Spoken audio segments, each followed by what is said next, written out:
Tengan todas y todos muy buenas tardes. Es un gusto darles la bienvenida a esta segunda presentación, que es parte del ciclo de capacitaciones virtuales que organiza la Dirección General de Contabilidad Pública, orientada al cierre contable del ejercicio fiscal 2020. Esta conferencia tiene como objetivo potenciar los conocimientos de los contadores gubernamentales, para lo cual se presentarán los fundamentos para preparar los estados financieros de las entidades públicas y sus correspondientes aplicaciones a situaciones prácticas. Para ello, esta capacitación se dividirá en dos sesiones. En primer lugar, contaremos con la exposición del señor Walter Saúl Apaza Mendoza, especialista de la Dirección General de Contabilidad Pública del Ministerio de Economía y Finanzas, quien profundizará en el tema antes mencionado. Luego de ello, debido a las consultas que hemos recibido de diversos puntos del país a través del correo electrónico, tendremos una sección de preguntas y respuestas, donde nuestro expositor contestará las interrogantes relacionadas al tema. Asimismo, les informamos que también pueden formular sus preguntas en el chat de esta capacitación virtual, las mismas que serán respondidas al final por el expositor. Ahora sí, doy pase a nuestro expositor, el señor Walter Saúl Apaza Mendoza, especialista de la Dirección General de Contabilidad Pública del Ministerio de Economía y Finanzas. Adelante, Walter. Muchas gracias, Marlon. Es un gusto para mí estar con ustedes y compartir esta segunda conferencia en esta secuencia de cursos virtuales que lleva a cabo la Dirección General de Contabilidad Pública con fines de la preparación de la información financiera y presupuestaria del ejercicio fiscal 2020. En esta conferencia vamos a desarrollar el tema denominado Marco Contable para la preparación de información financiera. En este tema que resulta fundamental, resulta hacer los fundamentos de los cambios que venimos implementando en los últimos meses. Vamos a llevar a cabo estos tres aspectos. Nuestra agenda va a estar integrada por tres temas. Vamos a desarrollar el marco conceptual a continuación. Vamos también a desarrollar un aspecto relativo al marco contable para la preparación de la información financiera en las entidades del sector público. Y por último, vamos a revisar también los lineamientos, los aspectos sobre todo relevantes de la Directiva de Cierre Contable del ejercicio fiscal 2020. Para ello, en cuanto al marco conceptual, en esta primera parte nos vamos a detener un poco para abordar, les comentaba hace un momento, los fundamentos de lo que debiera ser el trabajo que las entidades públicas tienen que llevar a cabo en los siguientes meses. En principio, yo quisiera resaltar el Sistema Nacional de Contabilidad como tal. Lo que tenemos a la vista nosotros en este momento es la definición del Sistema Nacional de Contabilidad. Esta definición es una definición legal del Sistema Nacional de Contabilidad. El Sistema Nacional de Contabilidad está definido como un conjunto de principios, procesos, normas, procedimientos y otros componentes más. Pero como ustedes ven, la definición del Sistema Nacional de Contabilidad, estimados participantes, nos lleva a algunos aspectos que resultan fundamentales, y sobre todo la definición del sistema se enfoca en temas de reconocimiento, ¿verdad? En temas de reconocimiento de hechos, de transacciones que impactan en el patrimonio del Estado, que impactan en el patrimonio de las entidades públicas o del sector público en su conjunto. Pero la alusión que hago aquí al Sistema Nacional de Contabilidad no es tanto por revisar el aspecto legal de la definición, sino que esta definición tiene un fuerte componente que está asociado a los cambios que en la conferencia del día martes nuestro director general ya nos estaba mencionando. Entonces, los cambios que la Dirección General viene impulsando en los últimos meses están orientados a adoptar un marco contable más amplio de aquel que venimos aplicando en la actualidad, y ese marco contable, estimados participantes, tiene que ver precisamente con la normativa contable internacional. Ese aspecto de las actividades que vienen siendo desarrolladas en este momento está precisamente recogido y ha sido incluido en la definición del sistema.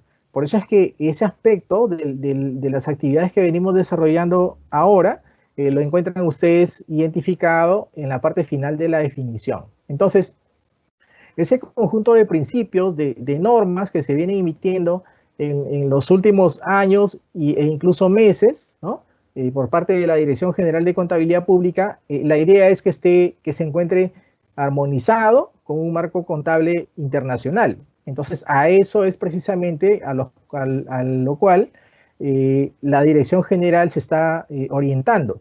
Y esa precisamente, estimados participantes, es la visión de la directiva de cierre contable que estamos preparando precisamente en estos días, y algunos aspectos de ella vamos a revisar nosotros más adelante. En esa pantalla aquí, también esta es una definición legal. Esto de igual forma lo pueden ubicar en el decreto legislativo 1438. Ustedes recuerden, es el decreto legislativo del Sistema Nacional de Contabilidad. Y este decreto legislativo, en el artículo 14, ustedes pueden identificar, pueden encontrar la definición y el aspecto procedimental relativo al registro contable que tienen que llevar a cabo las entidades. Pero ¿y por qué lo menciono acá? Bien, si nosotros si revisamos el decreto legislativo en todo su contexto, en toda su amplitud, la definición del Sistema Nacional de Contabilidad contiene o nos acerca un poco a lo que debiera ser o lo que debiera suceder con la contabilidad pública en el mediano plazo en este país. Pero una serie de pasajes del decreto legislativo 1438 también contienen esa intención. Por ejemplo, uno de esos pasajes del decreto legislativo precisamente lo tenemos a la vista, y les comentaba hace un momento, eso corresponde al artículo 14 del decreto legislativo 1438. Entonces, ¿qué es lo que regula el artículo 14 del decreto legislativo 1438? Si vemos la definición, o si vemos el desarrollo del artículo en su contexto, ¿no? En principio, ese artículo se refiere al registro contable, es decir, al reconocimiento de elementos, al reconocimiento de transacciones, al reconocimiento de otros eventos, ¿no? Que nos lleva a reconocer, pues, activos, pasivos, ingresos y gastos en los estados financieros de las entidades, ¿no? Porque finalmente los activos netos o el patrimonio termina siendo un resultado, ¿verdad? Luego, cuando la norma legal peruana se refiere, estimados participantes, al registro contable, o si quieren podemos hacer un símil de esta terminología con reconocimiento, pero eso lo vamos a ver más adelante, ¿no?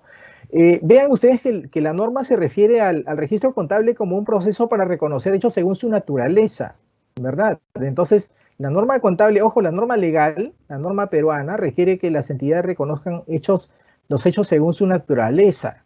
Entonces, ojo que la norma legal no dice necesariamente que tenga la entidad que tenga que aborde la perspectiva del registro contable necesariamente desde el punto de vista legal, sin perderlo de vista, por supuesto, sin perderlo de vista. ¿De acuerdo?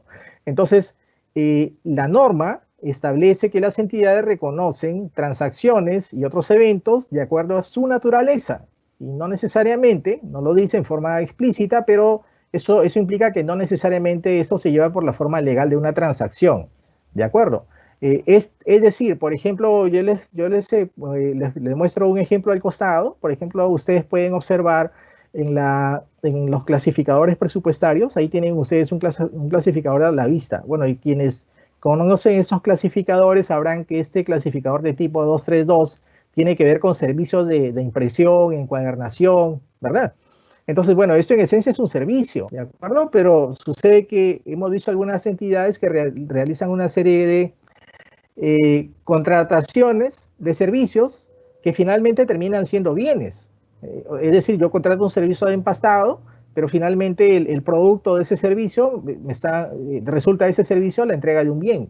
Entonces, por favor, les pediríamos aquí que ante este tipo de clasificaciones, la entidad deba realizar un análisis profundo para determinar en efecto si lo que está recibiendo es un servicio tal como dice la clasificación presupuestaria, o si está ante un bien, porque si está ante un bien, definitivamente que la naturaleza del hecho es distinta, ¿de acuerdo? Y la forma de registro, en este caso, también termina siendo distinta, ¿sí? Porque tiene que pasar por los inventarios y luego trasladarse hacia el consumo cuando esto vaya sucediendo de esa forma. Luego, si recuerdan ustedes también, estimados colegas, en este artículo 14 del decreto legislativo 1438, ¿sí? Ustedes habrán podido notar el párrafo 14.3 que regula lo siguiente, vean. Y eso nos da mucho espacio para lo que vamos a conversar a continuación. Las entidades, dice la ley, las entidades no pueden dejar de reconocer una transacción o un evento por insuficiencia de legislación nacional. Entonces, es decir, si no hay una norma nacional, si no existe una norma nacional, entonces la entidad tiene que adoptar algún criterio, ¿de acuerdo? Pero la entidad no es que se vaya a inventar un criterio. De hecho, hay criterios que ya existen y están muy bien marcados en otro contexto mucho más amplio, ¿sí? Entonces, ese contexto amplio está constituido, de hecho, en el caso del sector público peruano, en la NIC-SP. ¿De acuerdo? Entonces, una entidad, por favor, quedémonos con esa parte de la lámina, una entidad no puede dejar de reconocer una transacción, porque no hay una norma contable peruana que regule el reconocimiento de esa transacción. ¿Sí? No podemos dejar de hacer contabilidad, porque en este caso la DGCP no emitió una norma al respecto. Y por eso es que yo les ponía esta pregunta aquí en esta diapositiva, ¿no? Y en esa pregunta me refería un poco a si nosotros conocemos, o si de hecho tenemos claro, en qué directiva o en qué norma peruana, la DGCP, o sea, la Dirección General de Contabilidad Pública, ha definido o ha emitido lineamientos sobre cómo tratar, o por lo menos existe una definición apropiada o una definición aprobada sobre cómo tratar activos, pasivos, ingresos o gastos. Entonces, les comento algo. Si ustedes intentan ubicar en la normativa peruana una disposición que específicamente se refiera a la definición de pasivo, o a la definición de ingreso, o a la definición de gasto, no necesariamente la van a encontrar, ¿sí? A la definición de pasivo tal como debiéramos entenderlo por esos días, a la definición amplia de ingresos y de gastos tal como debiéramos entenderla por esos días.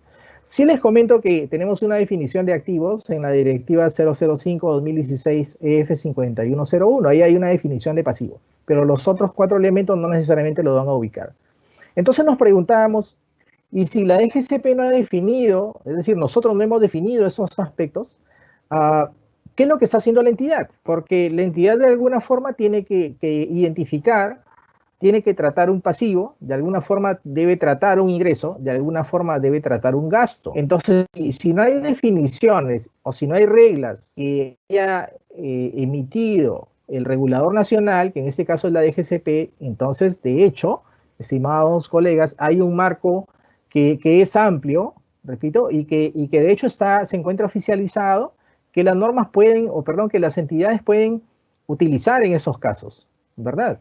Entonces, por ello es que aquí les presento, esa es una secuencia de hechos, ¿no? Esa es una secuencia de resoluciones que se han venido emitiendo desde el año 2002 y la última resolución fue la del año 2018, la de diciembre del año 2018, mediante las cuales la DGCP oficializó una serie de normas. En la última, la del año 2018, la resolución 010, la Dirección General de Contabilidad Pública oficializó el marco conceptual y la versión del año 2017 de la NIC-SP, un total de unas 35 normas contables. 35 normas contables, 35 normas que involucran principio puro, o sea, o criterio contable, ¿de acuerdo? Luego, en esta resolución también les comentaba, se oficializó el marco conceptual que acompaña a esta NIC-SP, que es precisamente lo que ya vamos a revisar a continuación. ¿Y por qué les comento eso? Bueno, porque ahí hay un marco, repito, hay un marco contable que las entidades pueden utilizar. Nuevamente, porque la Dirección General de Contabilidad Pública, por supuesto, no ha regulado todos los aspectos de la actividad económica en las entidades del sector público. Luego, este marco conceptual, les comento, es un documento relativamente amplio, unas 150 páginas en total, pero acá vamos a revisar los aspectos más relevantes del documento, ¿sí? El marco conceptual en total tiene unos 8 capítulos, pero repito, vamos a revisar los aspectos más importantes. Por mencionarles algunos aspectos entre los más importantes, este marco conceptual regula o establece que el marco, o sea, el documento, ¿no? El documento por sí mismo no anula o establece requerimientos que están establecidos en la NIC-SP. Es decir, el marco conceptual, estimado, no es una norma. En principio, el marco conceptual no es una norma. Las normas, hay normas que tenemos oficializadas desde la 1 hasta la 40, un total de 35 NIC-SP. Pero repito, no anula o establece requerimientos. Sin embargo, como lo establece el mismo marco, el reconocimiento, medición y presentación se especifica en cada norma. Sin embargo, les decía, puede guiar sí el tratamiento de temas que no están contemplados en cada NIC-SP. Y también en las guías de prácticas recomendadas, en la GPR, ¿no? Entonces, si hay algún aspecto que no tenemos regulado en una norma específica, nosotros podemos venir al marco conceptual. El marco conceptual contiene definiciones, contiene generalidades, contiene criterios que pueden guiar el tratamiento de transacciones, ¿de acuerdo? ¿Y por qué les comento esto? Porque ocasionalmente nos llegan a la oficina algunas consultas de parte de las entidades y cuando le preguntamos al colega que está consultando, ustedes escucharon el día martes que de hecho hemos aprobado un lineamiento para que las entidades presenten consultas técnicas, ¿no? Entonces, precisamente cuando las entidades nos realizan preguntas y cuando le consultamos al colega que está a cargo de la contabilidad en la entidad, entonces sucede pues que le preguntamos, dígame, ¿y por qué trató la transacción de tal forma? Y la respuesta a esa pregunta que nosotros hacemos y no necesariamente a veces se encuentra fundamentada en algún criterio, por ejemplo, del marco, o por ejemplo, de alguna NIC-SP específica, o por ejemplo, de otra norma que resulte parecida, ¿no? a la transacción y que pueda ser aplicable a la transacción que la entidad está contabilizando. La aplicabilidad de este marco, estimados, como que la aplicabilidad de la NIC-SP también, bueno, son todas las entidades de gobierno, principalmente o básicamente ministerios, programas, consejos, comisiones, agencias, incluso organismos internacionales. Por ejemplo, la ONU aplica este marco, aplica la NIC-SP, ¿no? Ojo, estimados, y acá está resaltado, los fondos de la seguridad social en este país, la regulación contable que deben aplicar los fondos de la seguridad social del sector público son las NIC-SP. Es decir, son las normas aplicables al sector gobierno, o sea, son las normas contables al sector gobierno. Un fondo de la seguridad social del sector público no se parece a una entidad que aplica NIF en nada, ¿verdad? Entonces aquí tenemos algunas entidades con nombre propio, tenemos desde las grandes hasta las medianas o pequeñas. Últimamente por aquí hemos tenido las instituciones administradoras de fondos de salud, los fideicomisos. Probablemente aquí entre ustedes tengamos algún colega de alguna entidad que tenga fideicomisos a su cargo, ¿no? Y que probablemente los fondos de esos fideicomisos estén llevándolos por fuera de la contabilidad, ¿verdad? Entonces los fideicomisos o en general los fondos controlados por el gobierno también a ellos les resulta aplicable ese marco conceptual y por supuesto la NIC-SP. Este capítulo 2, estimado, se refiere a los objetivos de la información y a los usuarios de la información. ¿Y por qué hago referencia? O sea, más allá que el marco conceptual los contenga, ¿por qué hago referencia a estos? Vean, cuando nosotros vayamos a revisar más adelante el marco para la preparación de la información financiera del año 2020, en una sección del marco para la preparación de la información financiera que va a estar contenido en la directiva, ¿no? Se refiere o se regula o se establece que con referencia a los objetivos de la información financiera, las entidades pueden aplicar un marco contable que les vamos a comentar más adelante. Entonces, cuando la norma contable peruana, que repito, esto va a ser contenido en la directiva de cierre contable, cuando la norma contable nacional haga alusión a los objetivos de la información financiera, esa norma contable está haciendo referencia a esos objetivos de la información financiera y no a otros. Entonces, los dos únicos objetivos de la información financiera, por cierto que la información financiera no es un objetivo en sí mismo, más bien La información financiera tiene estos objetivos para ciertos usuarios, para que sea útil para los usuarios, con fines de toma de decisiones. Yo lo comentaba el día martes el señor Oscar Núñez del Arco, ¿no? Y también con fines de rendición de cuentas. Me parece, y por la experiencia de los últimos años, que sí, las entidades de hecho vienen rindiendo cuentas, ¿no? Pero no sé hasta qué punto venimos satisfaciendo el primer objetivo, ¿verdad? Y ese primer objetivo es el que ustedes también ubican desarrollado en el marco de las NIF, ¿verdad? En cuanto a los objetivos y usuarios, que es el capítulo 2 también del marco conceptual, ¿no? El marco establece que los usuarios de la información financiera son precisamente los representantes de los usuarios y los proveedores de recursos, los donantes, los prestamistas, los analistas, los estadísticos, los asesores, los grupos de interés. Esos son usuarios. Colegas, ¿y por qué hago referencia a los objetivos y a los usuarios? ¿Saben por qué? Cuando revisemos más adelante uno de los cambios que estamos implementando en la directiva de cierre contable, ¿sí? Precisamente estamos implementando una sección que tiene que ver con explicaciones. No sé si ustedes habrán escuchado en algún momento que cuando se le muestra un estado financiero a un titular de una entidad o a un gestor o a un administrador o a un gerente, ¿no? El gerente dice, normalmente tiene la idea que estos estados financieros son cosa de contadores, ¿verdad? Que son cosa de contadores. Bueno, sí, pues claro, los estados financieros, nosotros tenemos que ver con los estados financieros de hecho, o sea, preparamos estados financieros, pero mi alusión aquí al respecto no es necesariamente esa visión, sino que, claro, nuestros usuarios son ellos, los usuarios de la información son otros. Ojo, estimados colegas, los usuarios de la información no somos nosotros necesariamente. Nosotros los contadores, de hecho, podemos ser usuarios de la información, pero digamos que nosotros no somos el usuario final necesariamente.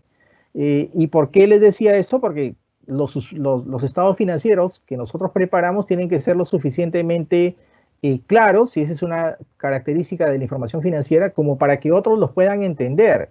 ¿Y de dónde otros pueden obtener esa claridad? De las revelaciones que nosotros tengamos que realizar respecto a estos informes financieros.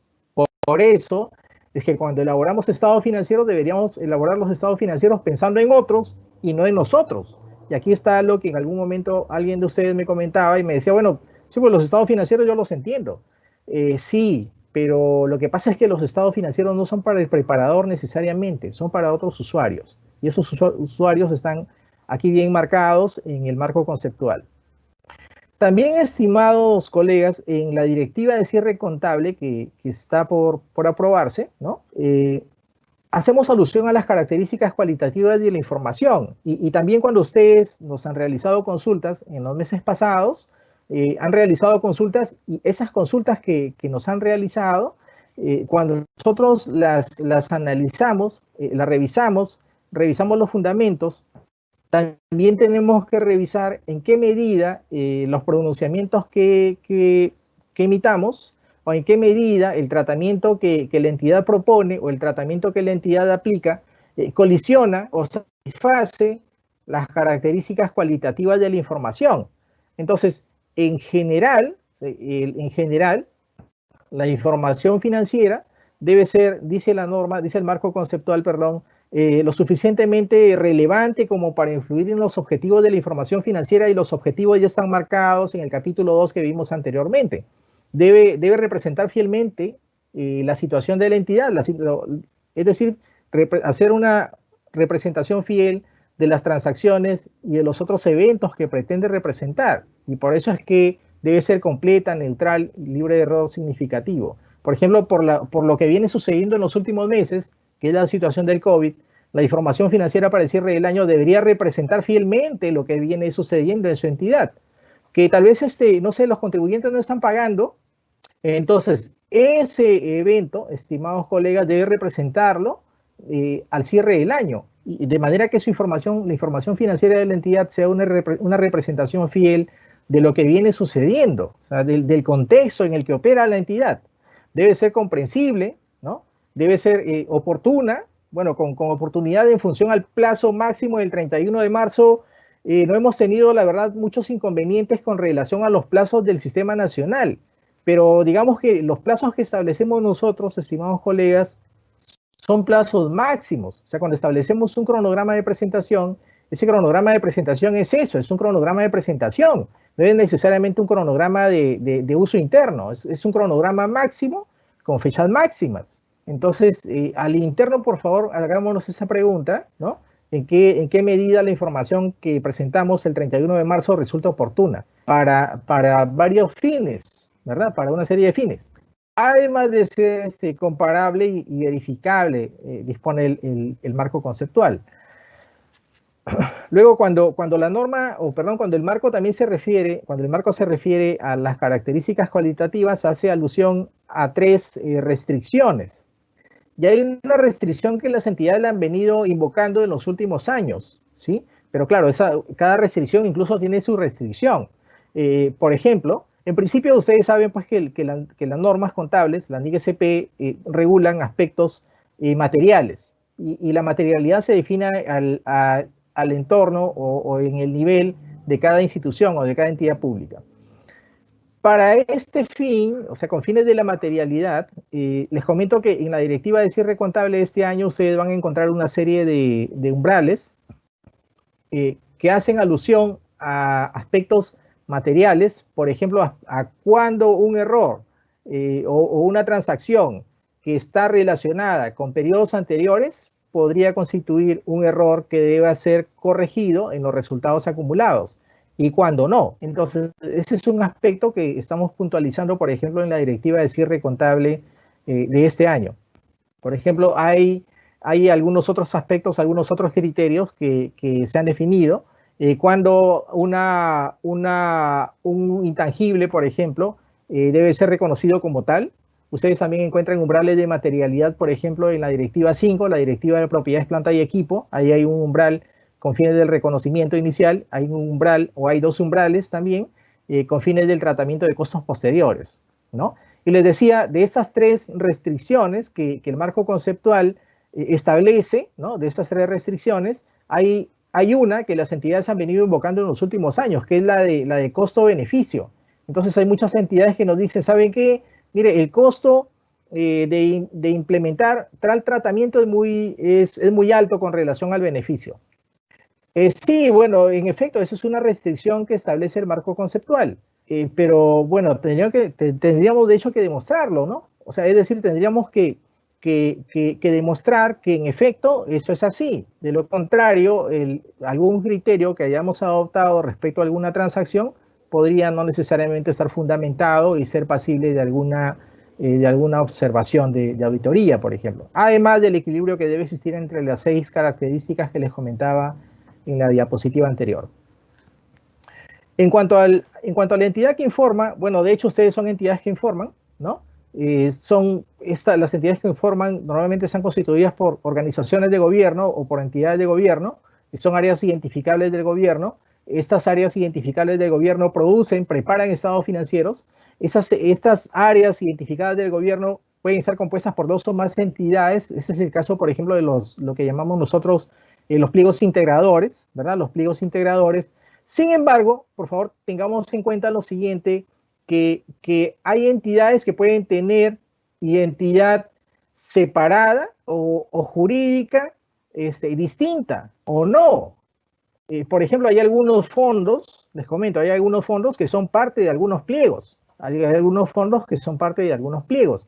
Pero esos fondos que son parte de esos pliegos, estimados colegas, tienen sus propias obligaciones, tienen sus propios activos, tienen sus propios ingresos y tienen sus propios gastos. Esos fondos que son por ahora parte de algunas entidades tienen sus propias capacidades de administrar, de gestionar activos, de incurrir en obligaciones, de recaudar ingresos, de incurrir en gastos también. Entonces, aquí hemos identificado ya algunos durante este año, ¿no? Que son los fondos que están controlados por el sector público.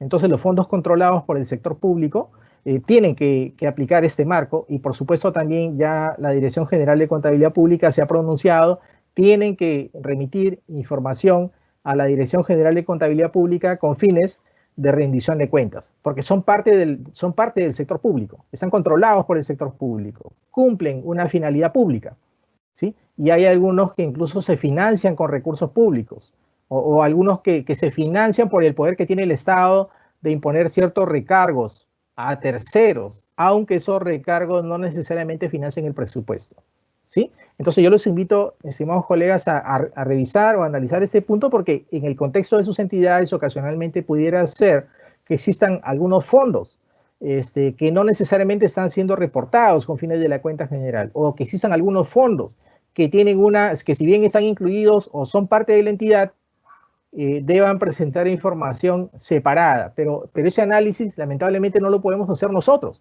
Ese análisis tiene que hacerlo la misma entidad, ¿de acuerdo? En cuanto a los elementos, bueno, el marco conceptual tiene un capítulo 5 que es amplio, en el que desarrolla los elementos de los estados financieros, ¿no? En el marco conceptual define acá los 5 elementos de los estados financieros, incluyendo los activos netos patrimonio, ¿no? Con una subdivisión ahí en ese caso, ¿no? Y en cuanto a los activos, bueno, la verdad que la definición del activo, de los activos que estén en el marco conceptual es sencillísima, y seguro ustedes me dirán, bueno, sí, pues, pero esta definición sí la sé, o sea, no es que no la conozca, o sea, de hecho la conozco. Porque el marco conceptual define un activo, vamos a verlo por aquí, como un recurso que es actualmente controlado por la entidad, ¿no? Y dice como consecuencia de un suceso pasado. Entonces, cuando la norma dice que un activo es un recurso, se está refiriendo pues a algo, ¿no? A un bien, por ejemplo, que encierra un potencial o que tiene la capacidad de generar flujos económicos, beneficios futuros, ¿no? Que encierra esos aspectos, bueno, o principalmente un potencial de servicio, por lo menos, ¿no? Potencial de servicio, que es la característica de los activos en el sector público. Y además que pueda ser, o de hecho que debe estar siendo controlado, por el sector público, y que la entidad pues pueda usar ese recurso o pueda entregarlo a terceros para que terceros lo usen, ¿no? Entonces, a eso la norma hace alusión como control, ¿verdad? A la capacidad también que tiene la entidad de obtener esos beneficios que se encierran en ese recurso, ¿de acuerdo? Ahora, pero por supuesto la definición es sencilla, ¿verdad? La definición de activo, esa definición que tenemos acá es sencillísima. Por supuesto no es la definición que nos enseñaron probablemente en la universidad, por lo menos a quienes son generacionales con quienes hablan, ¿no? Pero, o sea, si esto es así, estimados colegas, si esto es así y eso está tan claro como parece que debería estarlo, ¿no? Si esto es así, entonces, ¿hasta qué punto es el caso de algunas entidades que aún continúan manteniendo algunas líneas en sus estados financieros como las que tienen en la pantalla? Por ejemplo, les comento algunas. Por poner unos casos, ¿no? Bueno, ese es un caso real, por cierto, de una municipalidad gracias que me proporcionó esta información. Y bueno, el contador, el colega de esa municipalidad ya hizo su trabajo, y entonces ahora está precisamente, bueno, estuvo en un proceso de sinceramiento de saldos. Vean ustedes lo que está marcado aquí. Vean esta línea que está acá. Bueno, y por cierto que me estoy refiriendo aquí a una municipalidad, ¿verdad? Entonces, yo entiendo pues que la municipalidad o la ley 27972 tiene sus propias funciones, sus propios fines, ¿no? Se dedica a promover el desarrollo local, y para eso tiene su presupuesto y ejecuta su presupuesto y esto, ¿no? O sea, es decir, lo que la ley le confiere, las atribuciones que la ley le confiere a una municipalidad, ¿de acuerdo? Pero si esto es así, estimados colegas, si esto es así, la verdad que no entiendo en principio qué hace una iglesia contabilizada como parte de los activos de la municipalidad. O bueno, ¿qué hizo en su momento, no? Porque les decía que esos saldos que tenemos a la vista, me contaba el colega que ingresaron a un proceso de sinceramiento de saldos, ¿no? Pero en principio, lo que yo me preguntaba acá, ¿qué hace una iglesia contabilizada en los estados financieros de una municipalidad? ¿Verdad? Entonces, bueno, si una iglesia a una municipalidad, me parece que aquí no hay una relación, por lo menos desde el punto de vista legal, ni siquiera desde el punto de vista de la función, que tenga que ver con la entidad. Entonces, si esto es así, entonces eso no es un activo de la entidad y esto está contabilizado, les comento, o estaba contabilizado en cuentas de construcciones en curso, ¿sí? Luego, por ejemplo, ¿qué hace una reconstrucción o una conclusión de una plaza de armas por 628 soles en esta entidad? ¿Verdad? Entonces, colegas, y lo que pasa es que cuando le preguntaba al colega, el colega me decía, bueno, todo lo que pasa es que, claro, eso lo hemos identificado después que hemos elaborado los estados financieros. O sea, primero hemos cerrado los estados financieros y después hemos identificado esto. Y claro, como en el año siguiente lo corrijo. Me parece que eso no es así, ¿verdad? Entonces, por eso es que en la directiva de cierre contable estamos precisando nuevamente que pues una de las acciones previas que tenemos que realizar es precisamente el análisis de saldo, ¿no?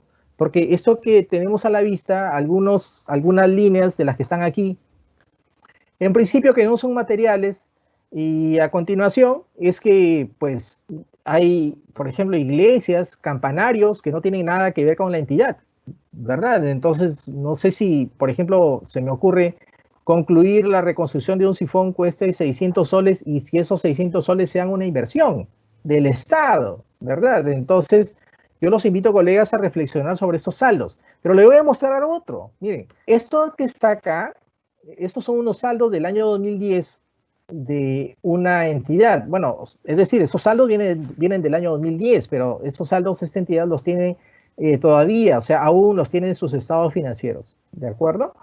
Y vean ustedes lo que tiene esta entidad. Esta cuenta que está acá es una cuenta de activo, ¿verdad? Esta cuenta 1505, bueno, por lo menos comienza con 1 la cuenta, entonces quiere decir que eso es una cuenta del activo. Y en el año 2010, miren, y me sorprendía yo cuando leía el concepto, la descripción, dice acá que este es un servicio de elaboración de estados financieros y presupuestales del segundo trimestre al primer trimestre del año siguiente para presentar a la Dirección Nacional de Contabilidad Pública de ese entonces. Entonces, vea, y cuando yo reviso la cuenta, este concepto que está acá, que son 10.000 soles, no es poco, está contabilizado en una cuenta que se llama gastos de estudios y proyectos. Esta cuenta es esta famosa cuenta 1505, ¿verdad? Por acá también tenemos unos saldos como de servicios de asesoría, el programa de modernización municipal o algo así. Entonces, ¿hasta qué punto eso representa, de hecho, representa esta definición que está acá? Porque, repito, la definición es fácil. Entonces, esa definición, estimados colegas, tenemos que operativizarla, pues. ¿Pero quién la va a operativizar? La Dirección General de Contabilidad Pública, bueno, no. O sea, lo que nosotros podemos hacer es emitir reglas que de hecho ya existen con fines de tratar estos saldos. O sea, si esto no cumple la definición, entonces, de hecho, que si no la cumple, entonces quiere decir que le está disminuyendo el patrimonio al Estado, ¿verdad? Y si le está disminuyendo el patrimonio al Estado, entonces estamos no ante un activo, sino en este caso ante un gasto, ¿verdad? Ante un gasto. Y así le puedo presentar otros casos, ¿eh? Colegas, por favor, yo los invito a revisar lo siguiente. Por ejemplo, hemos tenido ya por lo menos 2 casos en años anteriores, pero lo que pasa es que este análisis, repito, le corresponde hacer a la entidad. O sea, nosotros no tenemos necesariamente la posibilidad de revisar todas las transacciones. Por ejemplo, es el caso de estas entidades que al cierre del año devengan adelantos, y esos adelantos que devengan al cierre del año los pagan el año siguiente. Y sucede que cuando una entidad, ustedes saben, devenga un adelanto, ese devengado le produce una posición de esta forma, ¿no? Le produce una posición activa y una posición pasiva al cierre del año, lo cual es un error, ¿verdad? Lo que pasa es que esa posición que produce el sistema está pensada en el sentido en el que el giro continúa al devengo, es decir, se devenga y casi a continuación se gira. Entonces, si se devenga y casi a continuación se gira, quiere decir que al cierre del año no debería yo tener una posición pasiva por este saldo, ¿verdad? Porque ojo que estamos ante adelantos. Cuando le preguntábamos a una entidad de por qué devengó y giró el año siguiente, nos dijo, no, ¿sabe qué? Ese adelanto lo devengué para no perder presupuesto en recursos ordinarios. Entonces, si esto es así, colega, aquí no estamos ante un activo. El solo hecho de haber devengado una posición de un adelanto y ese adelanto no haberlo girado, eso no es un activo, eso no le produce un activo, ¿verdad? Porque el activo por un adelanto se produce cuando la entidad entrega los fondos al contratista y no solamente por el hecho de haber registrado una etapa en el sistema. ¿De acuerdo? Por favor, yo los invito a revisar ese aspecto. Los invito también a revisar esta parte, colegas, y este es un caso así generalizado, los famosos sobrantes de obras que se ejecutan por administración directa. Y vean que esos sobrantes de obras que se ejecutan por administración directa sí, pues seguro cumplen la definición de activo, la definición que mostramos antes, si la cumplen, si la satisfacen. Sin embargo, esos sobrantes de obras, colegas, continúan siendo presentados como construcciones en curso, ¿de acuerdo?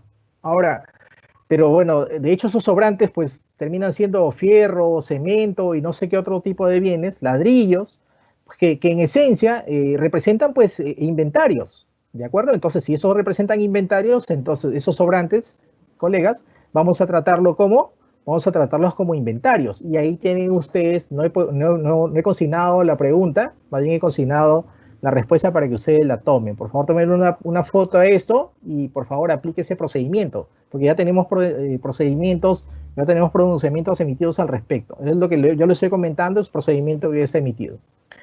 En cuanto a los pasivos, colega, la pregunta aquí es, ¿y será que hemos reconocido todas las obligaciones presentes al cierre de un periodo, o sea, a la fecha que se informa, ¿no? Entonces, bueno, igual el marco conceptual establece pues que una obligación o un pasivo es una obligación presente, es decir, no es una obligación futura, que da lugar a una salida de recursos, ¿no?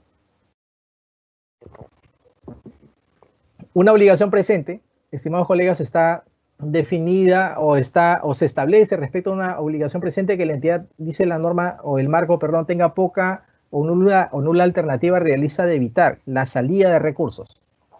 La entidad no se puede obligar a sí misma. O sea, la entidad no tiene una obligación consigo misma. Si la entidad tiene una obligación consigo misma, entre comillas, entonces no estamos ante un pasivo. Un pasivo tiene que ser con un tercero, aunque ese tercero, estimados colegas, no necesariamente sea identificado en el momento del reconocimiento. Por supuesto que hay pasivos que conllevan a muchas estimaciones. Este es el caso de las provisiones, por ejemplo, ¿sí? La entidad tiene que identificar, colegas, el suceso pasado del cual surge ese pasivo, esa obligación. Por ejemplo, en el caso del adelanto que yo le comentaba antes, el solamente hecho de devengar un adelanto, ¿eso ya le crea un pasivo? Así es, porque si le crea un pasivo también debe crearle una posición deudora. Y la posición deudora que en este momento el sistema le está mostrando es un activo. Pero repito que le está mostrando esa posición bajo el supuesto de que la entidad a continuación va a girar. Y eso no necesariamente sucede sobre el cierre del año. Por favor, les pedimos a ustedes que tengan mucho cuidado cuando traten ese tipo de transacciones. Y por cierto, las normas contables, estimados colegas, no requieren o no supeditan el registro contable a la caja, ¿verdad? O al patrimonio incluso. Vean este caso que nos consultaba una entidad.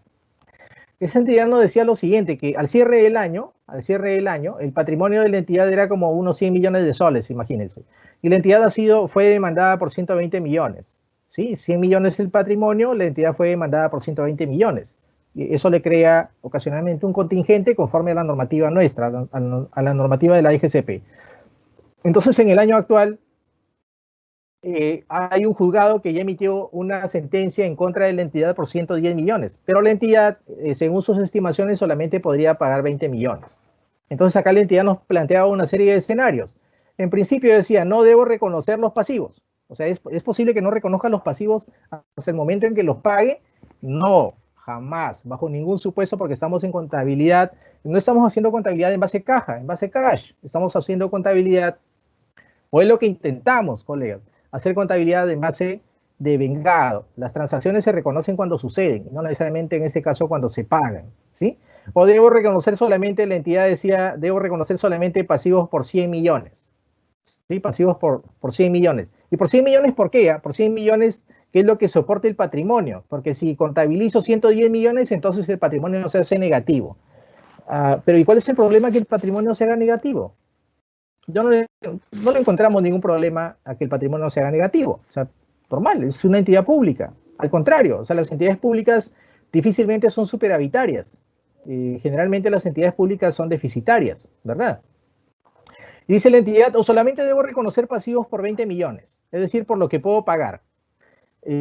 No, porque el reconocimiento de obligaciones, estimados colegas, no se supedita a lo que yo pueda pagar, ¿verdad? Porque de lo contrario, las municipalidades no reconocerían pues ninguna obligación de esas que tienen acumuladas de años anteriores, por ejemplo, por concepto de las deudas a las AFP. Entonces la entidad tiene que reconocer toda la obligación.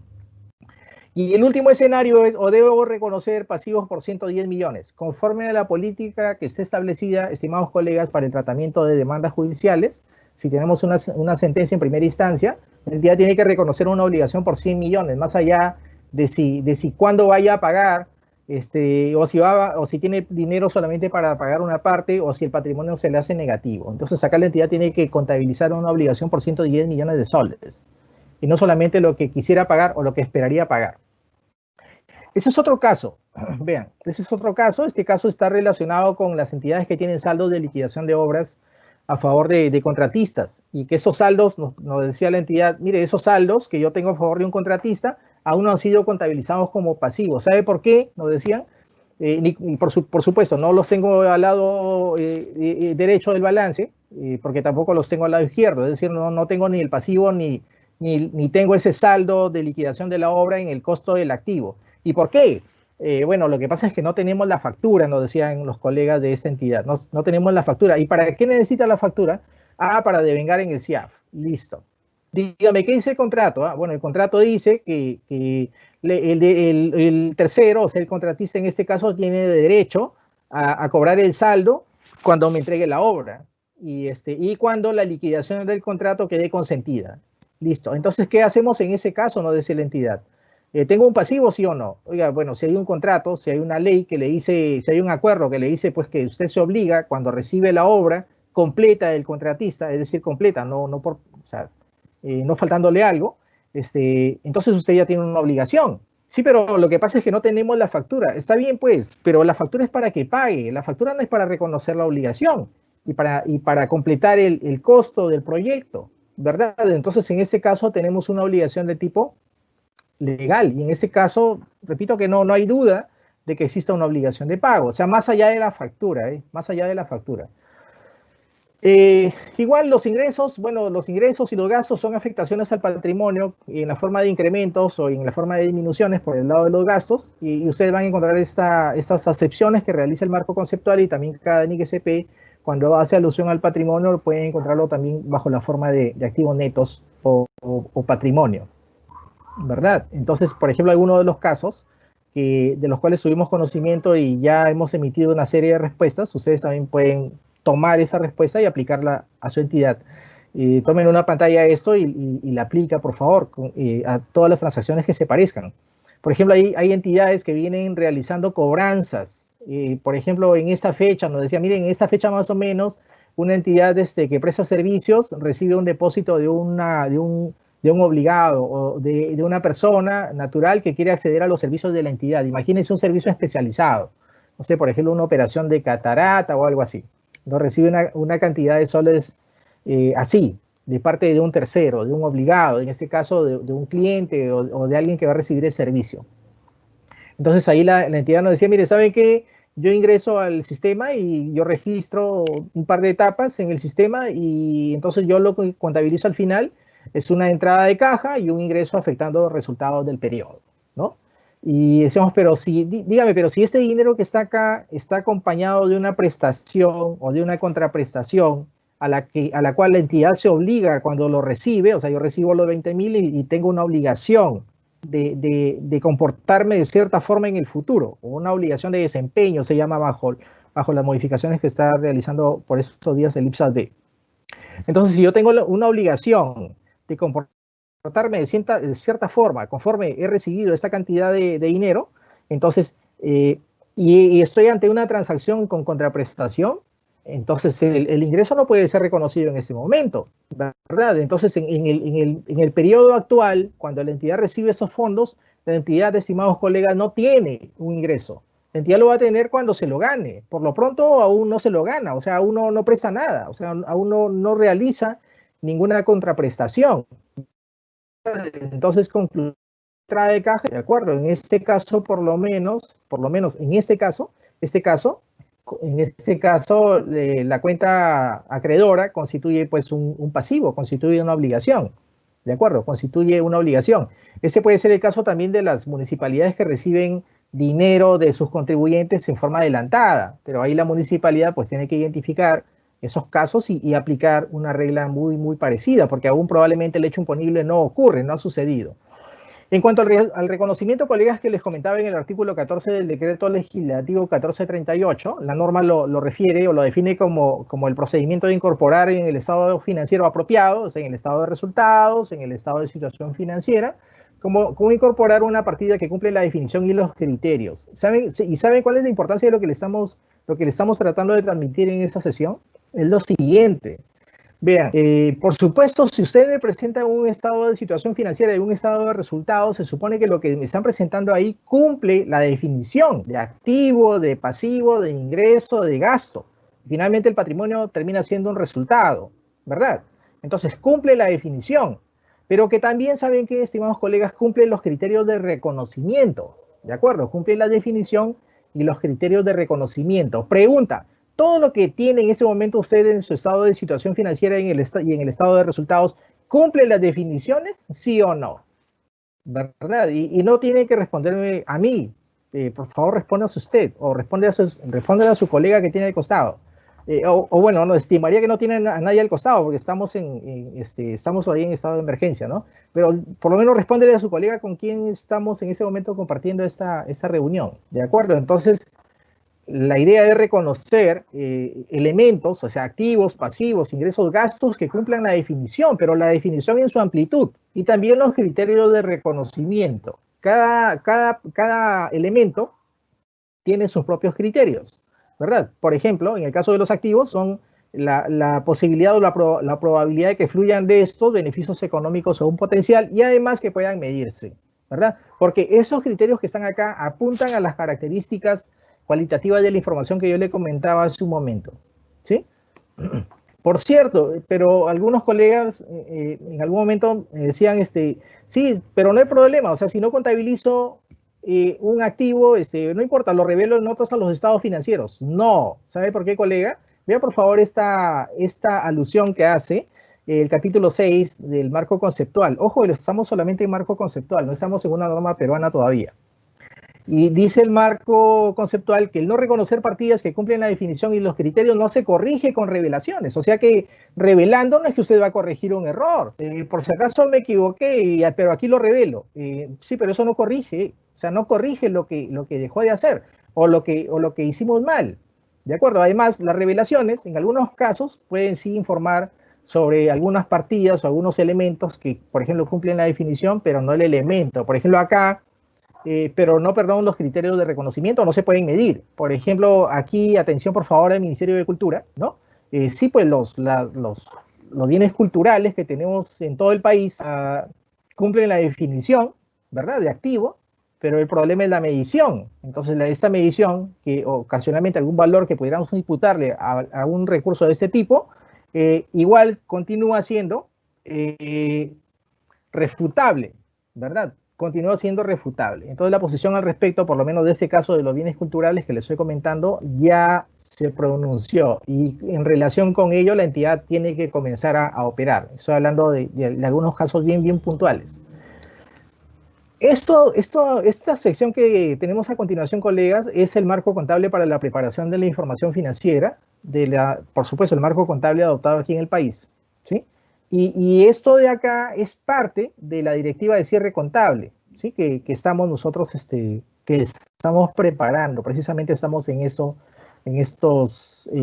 últimas semanas, ¿sí? A ver, en principio, colega, la idea es esta. En el sector público peruano, ¿sí? En el sector público peruano, las entidades preparan su información según principios de contabilidad generalmente aceptados en el sector público, ¿sí? Tenemos una precisión en la definición, eso lo van a encontrar ustedes en el literal A del numeral 5 o 6 probablemente de la directiva, ¿no? Porque digamos que eso que tenemos aquí a la vista, por supuesto, no está completo, o sea, la definición completa por lo menos contiene un par de párrafos, ¿sí? Pero este es el marco de preparación de la información financiera, o sea, así preparamos la información financiera, bajo esos lineamientos preparamos la información financiera, ¿de acuerdo? colega, aquí, en este primer párrafo, no decimos que en el sector público peruano preparamos información financiera según IGCP. No dice acá, o sea, no lo tiene a la vista, ¿verdad? Y tampoco va a estar dispuesto en la norma, en la directiva. Dice que las entidades del sector público peruano, ¿sí?, aplican principios de contabilidad generalmente aceptados. Y hay una precisión. ¿Y qué son los principios de contabilidad generalmente aceptados? Porque siempre tenemos esa pregunta. Bueno, los principios de contabilidad generalmente aceptados, colegas, son las políticas, los pronunciamientos, las directivas, las resoluciones que emite la Dirección General de Contabilidad Pública en uso de sus atribuciones. Esos son los principios. ¿Y a quiénes les aplican esos principios? Bueno, a todo el sector público, a todo el sector gubernamental, sin incluir empresas públicas, financieras o no financieras, ¿no? Entonces, las entidades del sector público, sin incluir esas entidades que les acabo de mencionar, aplican principios, ¿de acuerdo? Aplican principios. Entonces, dígame, ¿y cuáles son los principios? Bueno, más adelante se lo voy a comentar. Y aquí les decía en este párrafo del literal A del numeral 5 o numeral 6 de la directiva que estamos en ese momento en proyecto, o sea, lo que les estoy comentando en ese momento es lo que está contenido en el proyecto, pero de hecho es mucho de lo que va a suceder o de lo que se va a formalizar con fines del cierre del año. Pero ¿saben qué? Yo les decía al inicio, les comentaba el párrafo 14.3 del decreto legislativo 1438, que ahí dice, oiga, ¿sabe qué? En el sector público peruano, si no hay una norma nacional emitida, la entidad no puede dejar de contabilizar una transacción. Entonces, ¿qué haríamos en ese caso? Bueno, en ese caso, el párrafo a continuación, no lo tengo acá, pero en el proyecto sí lo dice, las entidades del sector público, con relación a los objetivos de la información financiera, ya sabemos que los objetivos de la información financiera son dos, rendición de cuentas y toma de decisiones, ¿sí? Aplican en forma supletoria las normas internacionales de contabilidad del sector público. Eso dice el segundo párrafo, estimados colegas. Entonces, con relación a los objetivos de la información financiera, una entidad no puede dejar de reconocer, de medir, de presentar, de revelar información financiera. Y para tales fines, la entidad debe aplicar, ojo, en forma supletoria, las normas internacionales. Este aspecto que les estoy comentando en este momento ya fue precisado, recordarán ustedes, colegas, el día martes, ¿no? El día martes por el director general de la DGCP, el señor Óscar Núñez del Arco, ¿verdad? Entonces, ese es el marco, o sea, no hay otro, ¿de acuerdo? Entonces, ¿yo puedo decir que aplico en IGCP? No puede decir que aplica en IGCP, porque si esto fuera así, tendría que demostrarlo, ¿no? Tendría que demostrarlo, ¿de acuerdo? Tendría que demostrarlo. Entonces ahí, precisamente al respecto, hay unos temas relativos a revelaciones que de hecho tenemos que ajustar, ¿de acuerdo? Entonces yo esperaría si tenemos en esa sesión, a ver, se me ocurre, unas 240 entidades conectadas, eso sería ideal, eso sería fabuloso, porque tendríamos el 10% del universo del sector gubernamental. Entonces, 240 entidades esperaríamos pues que repliquen eso que les estamos comentando ahora, y el resto, bueno, de hecho que tengan que revisar pues la directiva de cierre contable cuando la tengamos aprobada, ¿verdad? Entonces, aquí está esa pregunta, ¿no? O sea, ¿cuántos principios existen en la contabilidad del sector público peruano? ¿Cuántos principios hay? Hay, no sé, a ver, se me ocurren los 14 principios, recuerdan ustedes, de la 7ª Conferencia Interamericana de Contabilidad de Mar del Plata del año 65, ¿recuerdan esos 14 principios? Y luego se agregó un principio 15, que fue el principio de partida doble. ¿Recuerdan esos principios, los PCGA que decíamos, que estamos hablando de esos principios de los años 80? ¿Recuerdan esos? Ya, entonces la pregunta es si esos son a los que nosotros hacemos alusión en esta definición. Y la respuesta es no, o sea, no nos estamos refiriendo a esos. ¿De acuerdo? No nos estamos refiriendo a esos. Y entonces, ¿cuántos son? O por lo menos, ¿o cuáles son? ¿Cuántos son? O sea, ¿dónde están? Es fácil. Acá dice, colegas, acá dice que estos están comprendidos en las políticas, en los pronunciamientos, en las directivas. Es decir, que debo leer todas las directivas para encontrar principios. Por supuesto, colega. Porque de hecho en ese momento lo viene haciendo, o sea, y usted está leyendo las normas que emite la DGCP, ¿verdad? Pero ahora, ¿sabe qué, colega? No solamente necesitamos que la lea, o sea, necesitamos que la aplique, por favor. ¿Sí? Porque esa política que usted aplica, repito, esa política constituye el principio peruano por ahora, ¿de acuerdo? Porque el día martes, en la conferencia del día martes ya nos comentaron que de hecho estamos en un proceso, ¿de acuerdo? Que estamos en un proceso. Entonces ahorita, en este momento, estamos aplicando principios PCGA. Por ejemplo, el principio ese con el cual usted recuerda las propiedades, planta y equipo y les aplica un cuarto para reconocerlas, ya, ok, listo, eso es una política, es un principio, ¿sí? Que esos bienes que están por debajo de un cuarto de la UIT, con algunas excepciones, por ejemplo, un caso que tuvimos recién del Ministerio de Educación, por ejemplo, esa política de enviar al gasto lo que está por debajo de un cuarto de la UIT, ok, es principio. Principios de reconocimiento, principios de medición, de presentación, revelaciones, ahí están contenidos los principios. Entonces, repito, por ejemplo, la directiva de cierre contable va a traer una serie de reglas que las entidades van a tener que atender, ¿sí? Y que van a ser de cumplimiento obligatorio. Entonces, ahí usted va a encontrar principios. Entonces, en conclusión, señora Pasa, o sea que no hay 15 principios. No hay 15 principios. ¿Cuántos hay? Bueno, le comento que hay un montón, ¿de acuerdo? Y donde no hay, o sea, donde no existe, esta definición que está aquí, segundo párrafo, no lo tienen a la vista en ese momento, va a decir que las entidades pues, no pueden dejar de registrar una transacción y van a tener que aplicar un marco más amplio. Es el marco que tenemos oficializado con la resolución directoral 010-2018. Por ejemplo, colegas, yo les pido de todo corazón, les pido encarecidamente revisar revelaciones de este tipo, miren. Y con relación a prácticas, a principios, precisamente hoy día por la mañana, preparando esa presentación, encontraba esta alusión en el caso de una entidad del gobierno nacional que está ubicada aquí en Lima. Y esta entidad revela lo siguiente, en la sección de prácticas contables, de principios y prácticas, la entidad dice lo siguiente. Si el activo fijo está evaluado a su costo de adquisición y otra transferencia, conforme a las disposiciones legales vigentes y de acuerdo al instructivo 2. Colega, ¿recuerda el instructivo 2 del año 97? ¿Recuerda ese instructivo? Estimados colegas, ese instructivo ya está derogado.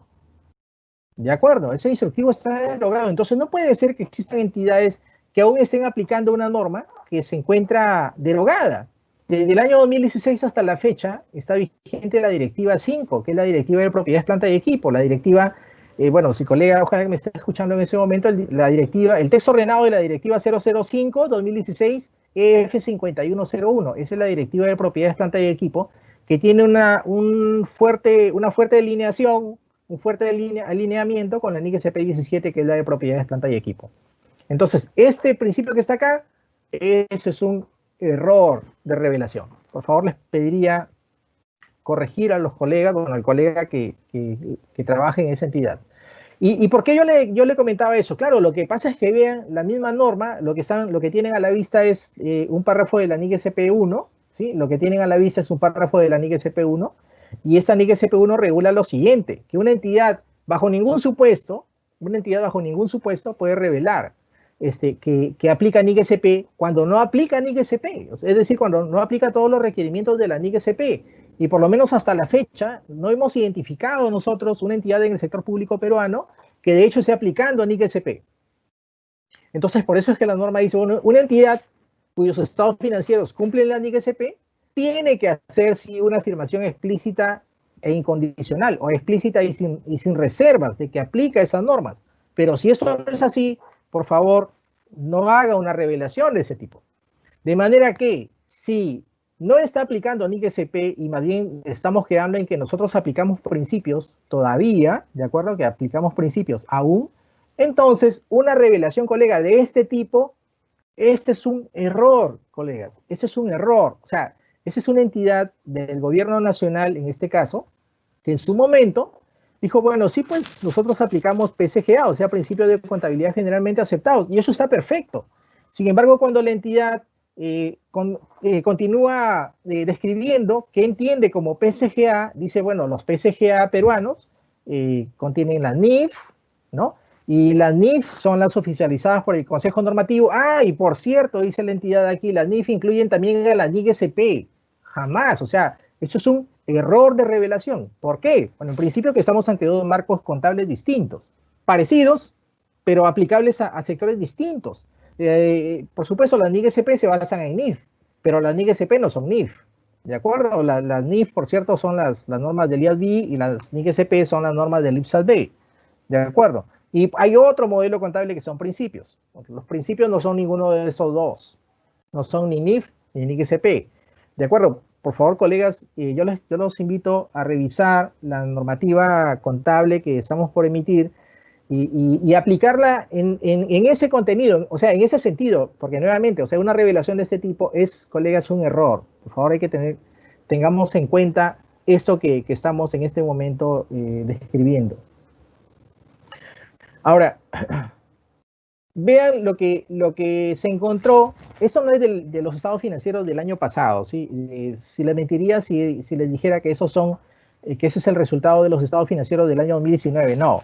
Esos son el resultado de los estados financieros del año 2018. Y acá, por ejemplo, encontramos algunas alusiones que realizan algunos gobiernos regionales, por ejemplo. El gobierno regional X dice que sus estados financieros se elaboran según principios y también según NIC-SP. Y cuando le preguntábamos al gobierno regional, dígame, ¿y por qué dijo eso? No, lo que pasa es que como eso estaba así el año pasado, he copiado nada más. Y así, pero eso no es así, ¿verdad? O sea, la nota 2, la nota 1, la nota 2, todas las notas, no es que las trae del año pasado y las copia, ¿no? ¿Verdad? Porque, oiga, la normatividad va evolucionando, va cambiando, ¿no? Y por cierto que un gobierno regional no es el único que hizo eso, sino también algunos ministerios. Dicen algunos ministerios que están aplicando NIC-SP. Dicen algunos ministerios por acá que aplica PCGA y también aplica NIC-SP.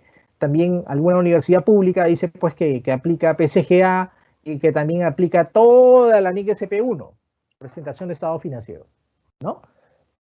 Entonces aquí les comento que al final esta disparidad en la aparente, en las prácticas que llevan a cabo las entidades del sector público, termina, ¿saben qué, colega? En que, bueno, a nivel agregado, o sea, a nivel de la cuenta general, pues nos surgen una serie de observaciones, ¿no? Es decir, el comportamiento que tienen las entidades cuando preparan información financiera resulta afectando a la cuenta general.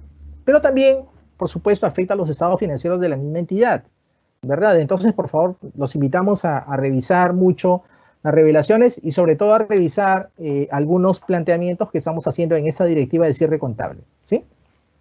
Ahora, en cuanto a la base de registro, vean, esta sección que está aquí, ¿no? Esta es, digamos, esto que les estaba comentando en ese momento es un literal nada más de la directiva de cierre. Pero por favor, ¿saben qué, colegas? Nuevamente regreso acá. Tenemos que entender este párrafo y el párrafo que está a continuación y que ustedes van a encontrar en la directiva de cierre.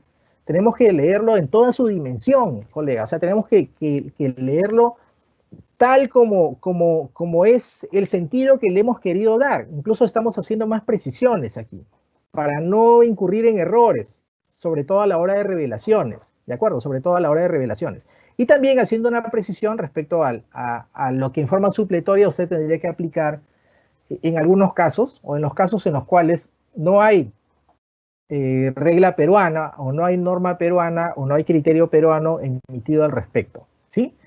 Entonces, la declaración anterior, esa es una declaración de fundamentos, esa es una declaración del marco de preparación de la información. La segunda declaración fundamental, estimados colegas, que ustedes van a encontrar en la directiva de cierre, es la que está acá. Esta es precisamente esta continuación de la anterior, ese es el literal B del numeral 5 o numeral 6, puede ser de la directiva de cierre contable, ya no recuerdo los numerales en los cuales los hemos ubicado, pero de hecho va a estar. Entonces, esta disposición de aquí, estimados colegas, hace referencia, hace alusión a las bases para el registro de las transacciones y otros eventos. Ojo, cuando hablamos de transacciones, colegas, nos referimos, por ejemplo, a intercambios. Y claro, ahí ustedes saben que tenemos transacciones con contraprestación, transacciones sin contraprestación. Yo le transfiero un terreno que tengo, yo le regalo, no sé, le transfiero vehículos, o yo le pago a un proveedor, no sé, yo incurro en un gasto, yo recaudo un ingreso, esas son transacciones. Y los otros eventos son pues los que no son transacciones. No sé, por ejemplo, se me ocurre la depreciación, la estimación de incobrables, o no sé, o la desvalorización de inventario. Eso no son transacciones, esos son otros eventos. Entonces, ¿qué es lo que dice la norma peruana? Y ustedes dirán, sí, pero claro, eso es fácil, porque eso es la base contable de vengado. Sí, colega, eso es fácil, eso es la base contable de vengado. Es más, esto de acá, lo que ustedes tienen a la vista, lo ubican en el párrafo 7 de la NIC SP1, de la norma de presentación de estados financieros. Y dice, colega, esto, que los activos, pasivos, ingresos y gastos se reconocen en los estados financieros de los periodos con los cuales guardan relación. ¿De acuerdo? Entonces, la pregunta es, colega, ¿esto está siendo así en los últimos años? O sea, que está reconociendo todos los activos, pasivos, ingresos y gastos en los estados financieros de los periodos con los cuales de hecho guardan relación. ¿Está siendo así en los últimos años o no? ¿O más o menos? ¿Qué dicen, colegas? ¿O más o menos? Porque si es más o menos, quiere decir pues que entonces que no es así, ¿verdad? Entonces, colegas, esta disposición que está acá, en efecto, lo que ustedes estaban pensando hace un momento, esa es una disposición que está alineada a la norma 1, o sea, la NIC SP1, el párrafo 7, ahí ubican esta definición, la del primer párrafo, ¿sí? Pero repito que tenemos que verla en toda su dimensión. Por ejemplo, si usted tiene por ahí una factura, no sé, una factura que se le quedó en el cajón ahí al cierre del año, abre su cajón el jefe de logística y dice, mire, ¿sabe qué? Tengo esa factura aquí. Pero sucede que ya no hay presupuesto para pagarla, ¿verdad? Entonces, si no hay presupuesto para pagarla, bueno, de hecho, pues que no la va a pagar en el año 2020, ¿no? Entonces, ¿cuándo la va a pagar? Bueno, en el 21 seguro. Listo, pero oiga, esa factura que tiene nuestro jefe de logística ahí en su cajón y que no tiene presupuesto, por cierto, el que gaste sin presupuesto, eso es una falta, una regla presupuestaria, ¿verdad? Bueno, pero en fin, de hecho, o sea, también hay un tema por ese lado. Pero en fin, a lo que me estoy refiriendo es esa factura que tiene nuestro jefe de logística, tiene que ponerla en sus estados financieros, ¿verdad? Porque acá dice que todos los activos, pasivos, ingresos y gastos se reconocen en los estados financieros de los periodos con los cuales guardan relación. Y no dice que los pasivos, en este caso, se reconocen cuando se vayan a pagar. No dice eso, ¿verdad? Porque esta disposición que está acá, colegas, es una disposición que aplica a la contabilidad financiera. Oiga, pero acá dice, mire, esto es la base contable de vengado, o la base contable de devengo, o la base contable de acumulación, pero acá esto de aquí también está hablando de ingresos. Por supuesto, está bien, y los ingresos se devengan, ¿verdad? Y el otro día conversábamos de ese tema con un colega, y el colega decía, pero oiga, un momento, ¿y desde cuándo los ingresos se devengan? Claro, los ingresos se devengan, por supuesto, colega. Lo que pasa es que no me estoy refiriendo aquí, ojo, esta norma, y colegas, por favor, yo les pido tener mucho cuidado al momento de revisar, de analizar, seguro estamos concentrados revisando la directiva de cierre y ustedes se encuentran la base contable de acumulación o la base contable de devengo. Y cuando hablamos de la base contable de acumulación o devengo, no nos estamos haciendo alusión al devengo presupuestario, ¿eh? O sea, esto no tiene que ver con el devengo presupuestario, el devengo, digamos, certificación, compromiso, devengado, girado, no, o sea, no estamos haciendo alusión necesariamente a ese devengo. La definición de devengo desde el punto de vista presupuestal, ustedes saben, o perdón, desde el punto de vista de la contabilidad financiera, disculpen, es mucho más amplia, ¿verdad? Y en este párrafo también, colegas, ustedes ubican, ¿saben qué?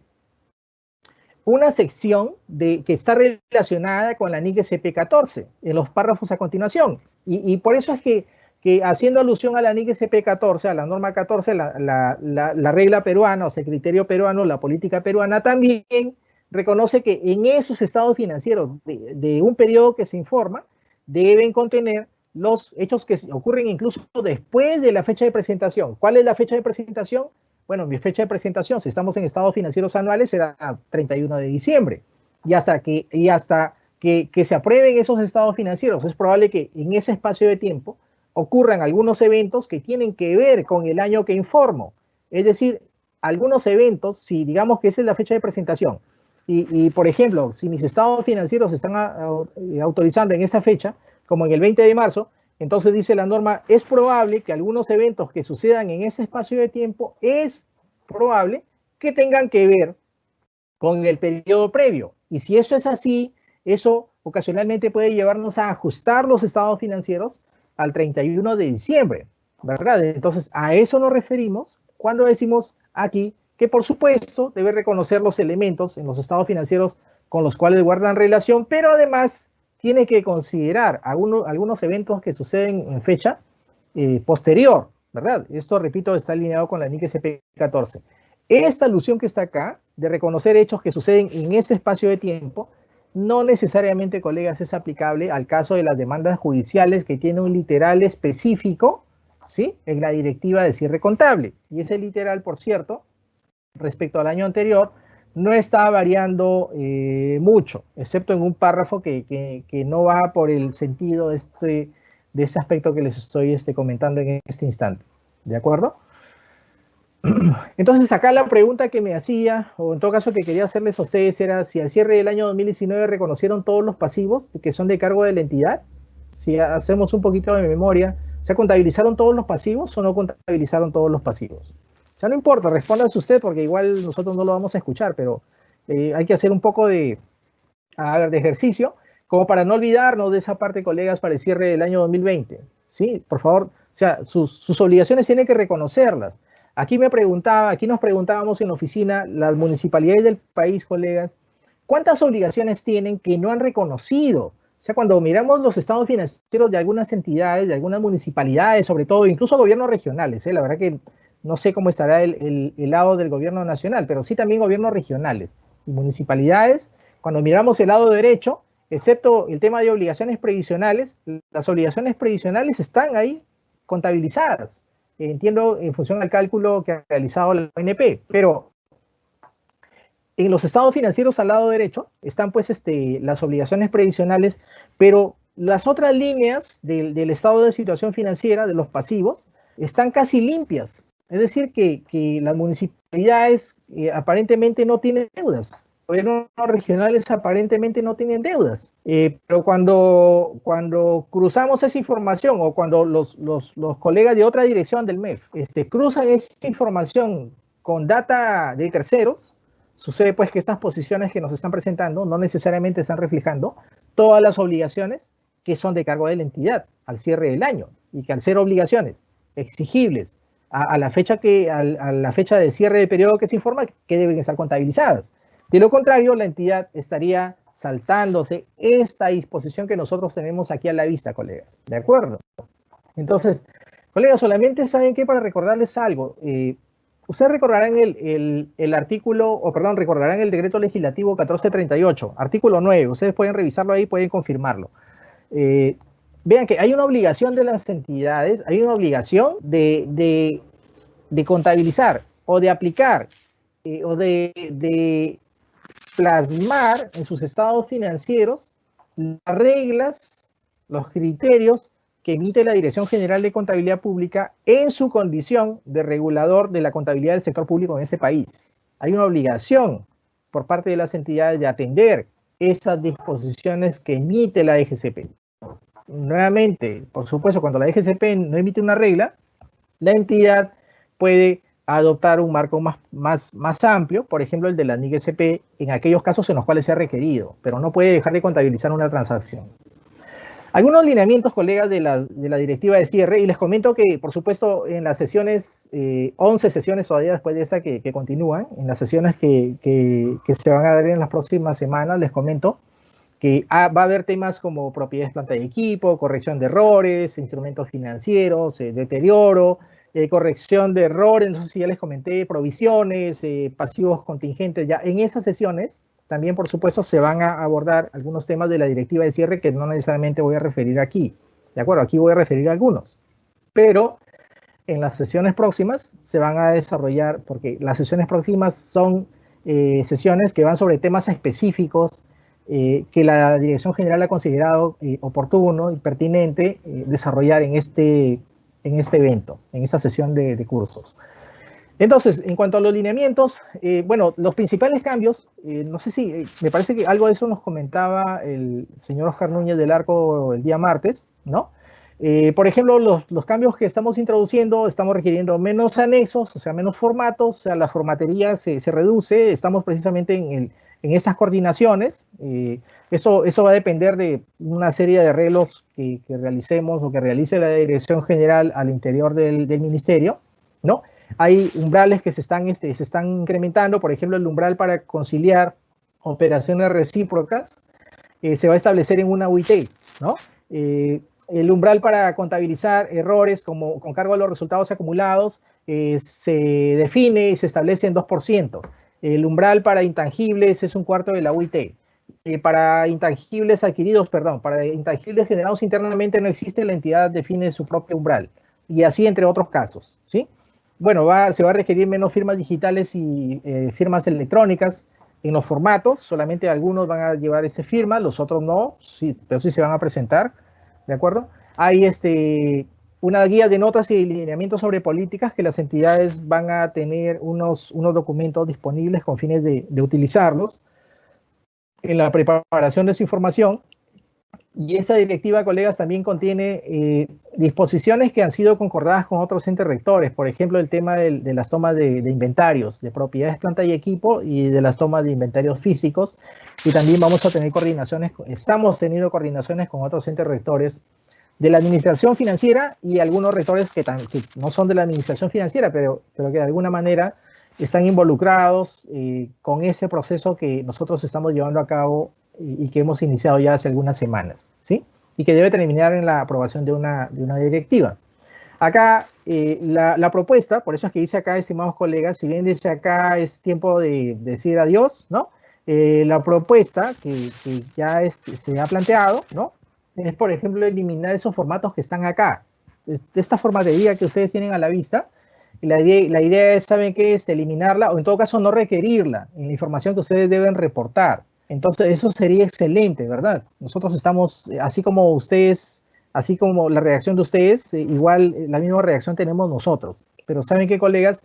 Nosotros esperamos que estamos retirando un requerimiento de 14 formatos y hasta más incluso, que hay algunos que no están listados acá. Pero esperaríamos, colegas, que ese espacio de tiempo que nosotros le dedicamos a estos reportes podamos utilizarlo mejor en otro tipo de actividades que tienen que ver con el cierre contable, ¿verdad?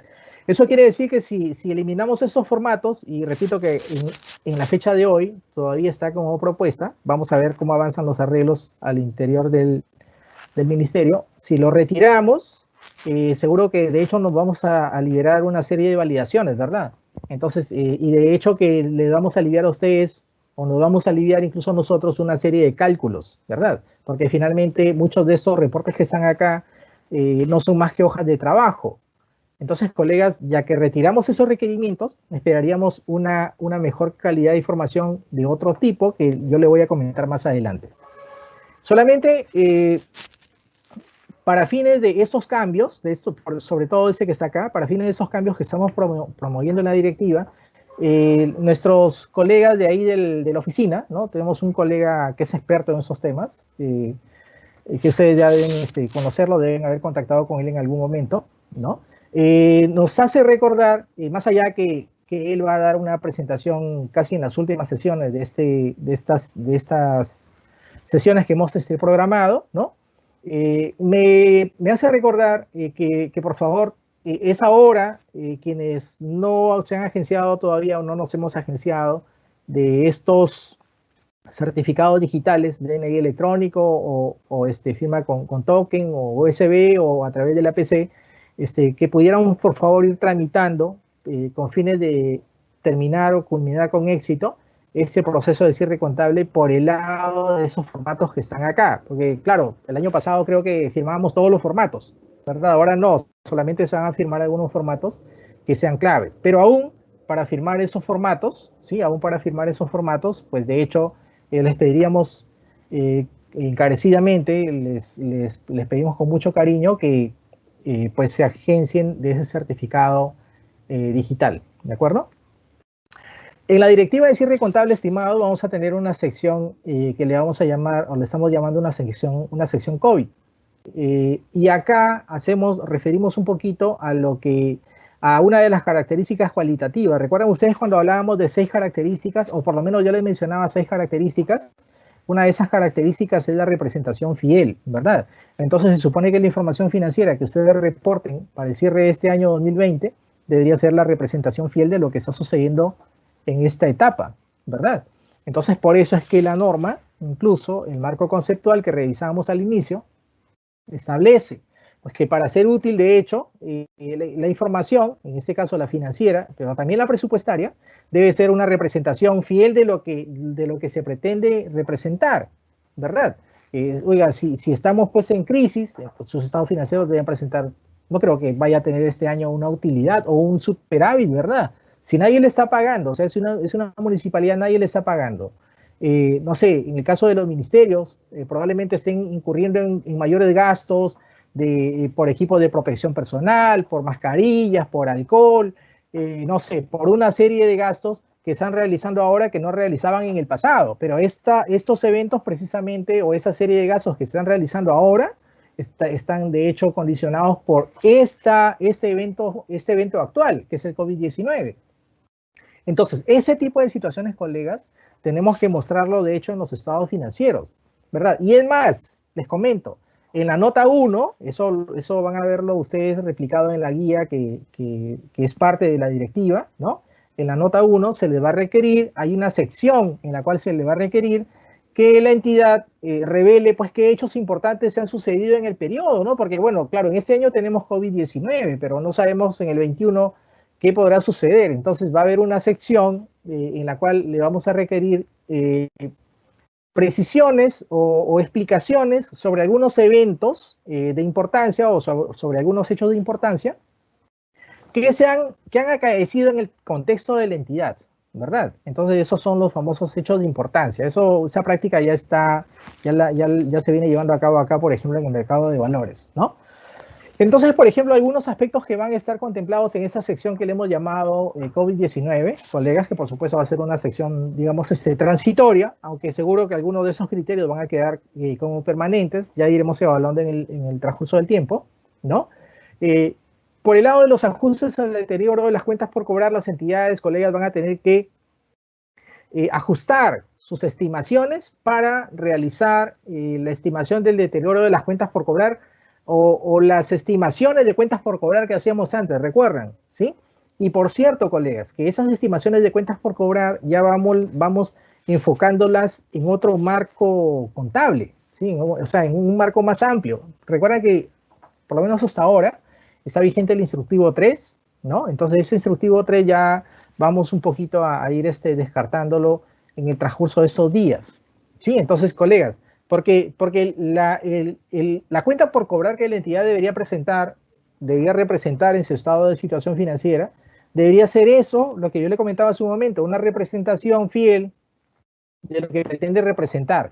¿Qué pretende representar una cuenta por cobrar?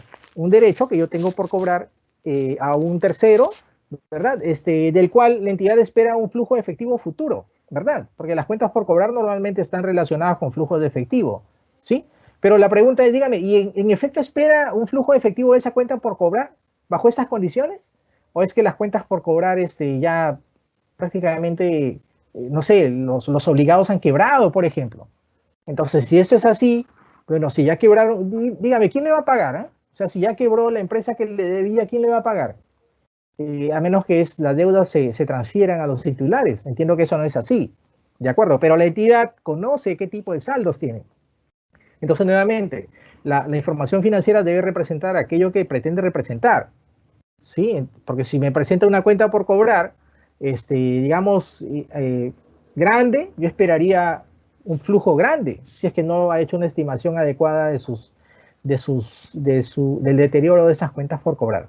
Transferencias no monetarias recibidas, por ejemplo, hay una serie de entidades que han recibido equipos de bioseguridad, equipos médicos, plantas de oxígeno. Hay algunas entidades del sector de educación que están recibiendo tablets para prestar servicios educativos. Van a ser tratados según los lineamientos de esta directiva. En esa sección, repito, va a haber una sección COVID. Y uno de esos lineamientos o una de esas consideraciones que se ha tenido en cuenta con fines de las transferencias no monetarias recibidas, es decir, recibidas en bienes, por ejemplo, es considerar, entre otros, por ejemplo, valor de mercado, ¿no? El valor en libro de la entidad que entrega, que transfiere el activo, ¿de acuerdo? También hay otro lineamiento que tiene que ver con algo de eso nos comentaba el día martes el director general de la DGCP, por el tema de controlar pues los pagos que hemos realizado, porque las entidades públicas han realizado, y pagos a sus trabajadores y a cambio de eso, los trabajadores, digamos que no necesariamente han realizado la prestación. O sea, no decimos con esta política que la entidad tenga pues que cobrarle al trabajador necesariamente, ¿no? O sea, la ley ya estableció un mecanismo, ¿no? Ya estableció un mecanismo para que la entidad recupere esos importes que ha pagado sin contraprestación desde el trabajador, ¿verdad?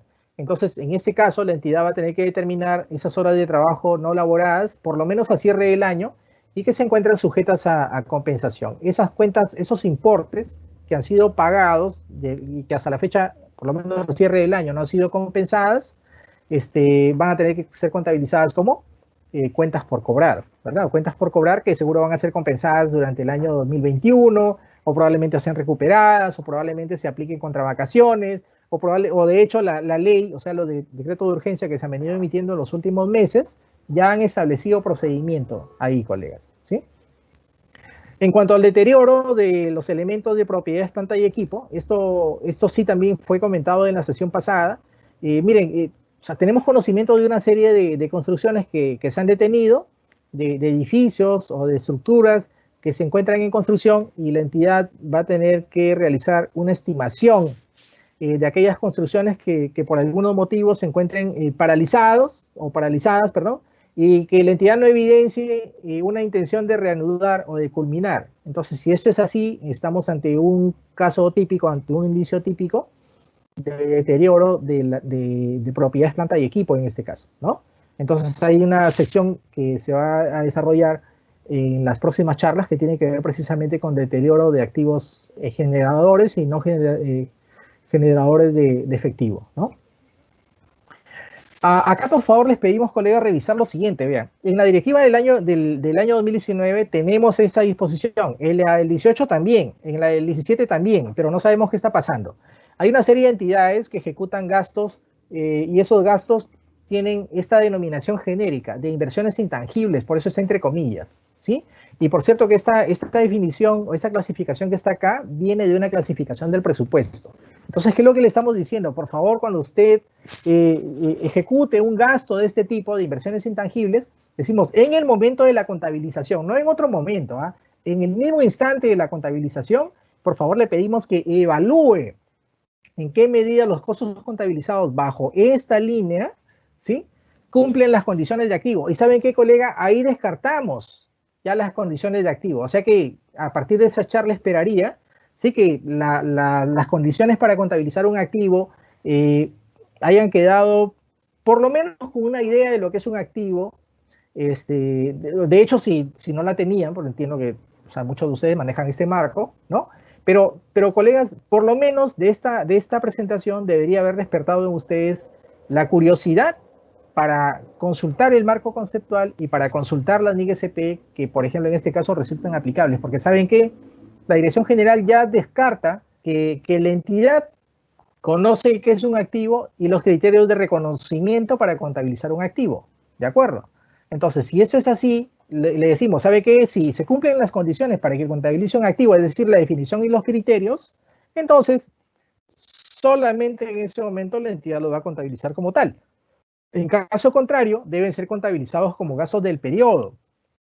Y en estos casos, cuando de estos gastos o de esa línea de gastos que viene del presupuesto surgen software o aplicativos informáticos, le pedimos que lo reclasifique a sus cuentas correspondientes. Por ejemplo, miren, esto que está acá, y le decía que esos tipos de gastos vienen del presupuesto. Por ejemplo, esos gastos típicos del clasificador 267 punto y algo, ¿no? Ahí faltan 3 códigos más, ¿no? El código que corresponda. Que en este clasificador normalmente lo que hacen las entidades es afectar esos famosos proyectos productivos. Que, bueno, o sea, no decimos que esos proyectos productivos no sean proyectos de inversión, ojo, no decimos eso. Sin embargo, por favor, lo que le pedimos es que analice, que revise, ¿sí?, en qué medida esos proyectos de inversión, desde el punto de vista de la definición de activo, de la contabilidad financiera, satisfacen esa definición y también los criterios de reconocimiento. Por ejemplo, colegas, acá dice que esto es para el desarrollo de capacidades de promotores locales, de productores, para el desarrollo de capacidades técnicas de la entidad, y para desarrollo de capacidades, y para capacitación, y para formación, y para ese tipo de gastos. Entonces, hay una regla, colegas, que ustedes van a encontrar en la directiva de cierre contable que dice, ¿saben qué? En general, la formación y capacitación no cumple las condiciones para ser contabilizados como un activo. Entonces, por ejemplo, si yo capacito a un productor local por unos 57.000 soles, o perdón, por 1.871.000 soles, el capacitar a ese productor local a mí no me crea ningún recurso con el cual yo puedo, que yo pueda utilizar para prestar servicios, ¿verdad? Entonces, yo cuando incurro en ese costo, yo más bien estoy incurriendo en un gasto, colegas.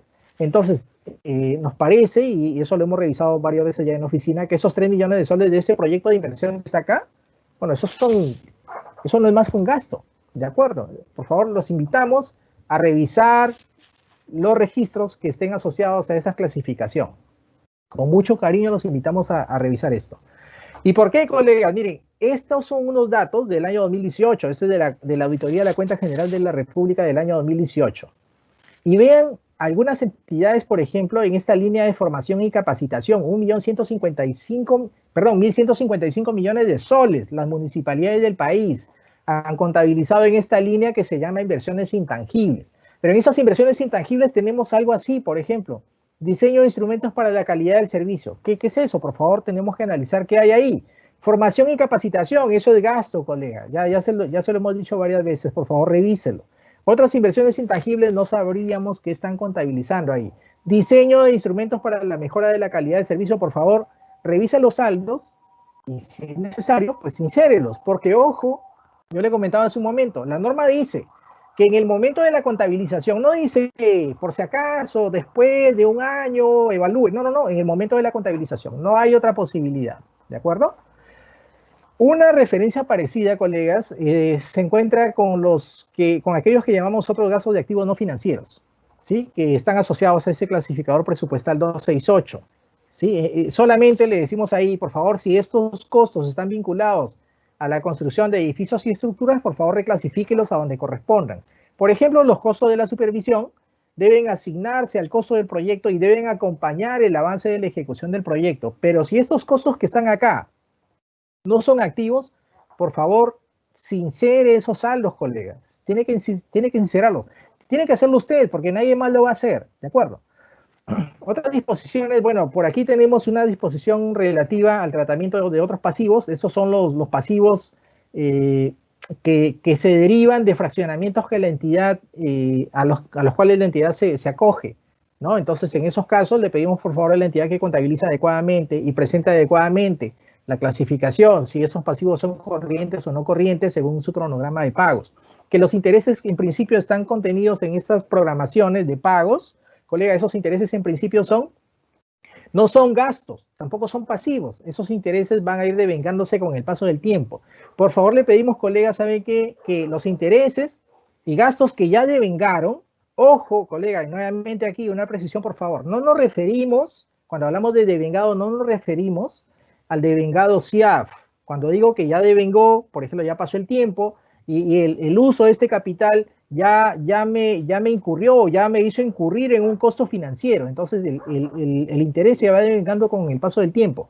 Entonces, si esto es así, aunque no lo haya pagado, colega, tiene que contabilizarlo. Tiene que contabilizar un gasto y un pasivo. Sobre todo por esos días, colega, que probablemente sus entidades no estén pagando tal vez los aportes a la AFP o no estén pagando algunos aportes. Bueno, o sea, por ley tiene que pagar, o sea, de hecho tiene que hacerlo, pero si no lo está haciendo, por favor, reconozca esas obligaciones, o sea, tiene que atender a la disposición del literal B del numeral 6 que le comenté antes, que tiene que ver con la base contable de vengado. Aquí, en esta diapositiva, ¿no? Les muestro algo, algunos aspectos que estamos regulando, ¿sí? Que estamos regulando con fines de las revelaciones, ¿sí? Con fines de las revelaciones. De hecho, que vamos a tener unas guías, vamos a tener algunos modelos, ¿sí? Pero el mensaje, colega, que queremos darle con estas definiciones, con esos modelos, con esas guías, es que por favor revele lo que tenga que revelar. Yo le decía hace un momento, los estados financieros la entidad no los prepara, o sea, el colega, el preparador no los prepara para sí, sino los prepara para otros. O sea, no necesariamente todos conocen a la entidad. O sea, las revelaciones tienen que contar una historia. Por eso es que dice acá, ¿cuál es su historia? ¿O cuál es tu cuento? ¿O algo así? ¿Cuál es tu historia? No sé. ¿Cuál es lo que está contenido en esos estados financieros? ¿Qué es lo que está contenido en los estados financieros? Vean, con los estados financieros de cierre de año, ustedes le van a contar a la DGCP qué sucedió durante el cierre del año. ¿Recuerdan ustedes cuando le leían un cuento o nos leían un cuento? ¿No? Entonces alguien así cuando nos leyó un cuento en algún momento y nos narra una historia, o sea, los estados financieros tienen que contener narraciones, o sea, dígame qué pasó. Es decir, tal como dice acá, colegas, la entidad no se debe limitar a referir pues las normas legales o contables que ella ha utilizado. ¿Por qué? Le comento que cuando hemos revisado sobre todo la nota 2, la de principios y prácticas, revisamos un listado tremendo de instructivos, de resoluciones, de directivas, de leyes. Y dice la entidad, mire, para elaborar esos estados financieros utilicé la resolución del plan contable, la directiva 5, la directiva 4, la directiva 3, la directiva 21, la directiva 20, o sea, todas las directivas. No, no queremos saber eso. O sea, lo que queremos saber es qué políticas aplicó cuando elaboró su información financiera. Eso es. Y en el caso de las explicaciones de importes, colegas, las explicaciones en aquellas notas, en aquellos rubros que son importantes, le requerimos, por favor, que las explicaciones sean exhaustivas en cuanto a la composición y a las variaciones. Por ejemplo, en las guías que son parte o van a ser parte de la directiva del cierre, van a encontrar ustedes una nota o unas guías, unos modelos, tales como esos que ustedes van a poder observar. Entonces, por favor, colega, en las revelaciones, cuéntenos una historia. O sea, mejor dicho, cuéntenos la historia pues, de la información. Mejor dicho, no nos cuente un cuento. O sea, cuéntenos qué pasó. Algo debe haber pasado en su entidad que no pasó en otras, porque cada entidad es única, ¿verdad? Muy bien, entonces, bueno, muchas gracias por su atención, Marlon. Te doy el pase. Muchas gracias por tu exposición, Walter. Ahora pasamos a nuestra ronda de preguntas. En esta sección, nuestro panelista dará respuestas a las preguntas que hemos recibido de parte de los participantes a través del chat de este webinar y por correo electrónico. Entonces vamos a leer las preguntas. A ver. Pregunta número 1. En los casos en que para tratar una transacción existe una norma internacional de contabilidad del sector público y una norma nacional emitida por la Dirección General de Contabilidad Pública, ¿cuál debe ser aplicada en forma obligatoria? Ok, les comento, colegas, vean. Por supuesto, yo les comentaba hace un momento, ¿no? La Dirección General de Contabilidad Pública ha venido emitiendo una serie de normas en los últimos años y meses, ¿de acuerdo? Sin embargo, pues, o sea, de hecho no hemos cubierto todo el espectro, todo el ámbito o todas las transacciones que quisiéramos cubrir necesariamente, ¿de acuerdo? Entonces, cuando existe una norma nacional, la idea es que la entidad aplique la norma nacional, o sea, aplique la norma local, aplique la norma que emitió el regulador, que en este caso es la DGCP. Sin embargo, eso no va a suceder en todos los casos, ¿verdad? Entonces, hay casos en los cuales no hay norma, y en esos casos, según el literal A del numeral 6 de la directiva de cierre, que se va a publicar próximamente, entonces ya se ha regulado que la entidad en forma supletoria tiene que utilizar la NIGSP, o este marco que está oficializado de la NIGSP. Entonces, en conclusión, entre una norma nacional y la internacional, ahora la entidad tiene que aplicar la nacional. Cuando no existe esta, tiene que ir a un marco que es el de la NIGSP para aplicarlo en forma supletoria. Excelente. También tenemos otra pregunta. Dice así: el dispositivo contable número 3, que permite realizar la estimación de cobranza dudosa y el castigo de cuentas por cobrar, ¿continúa aún vigente o se debe entender que está derogada?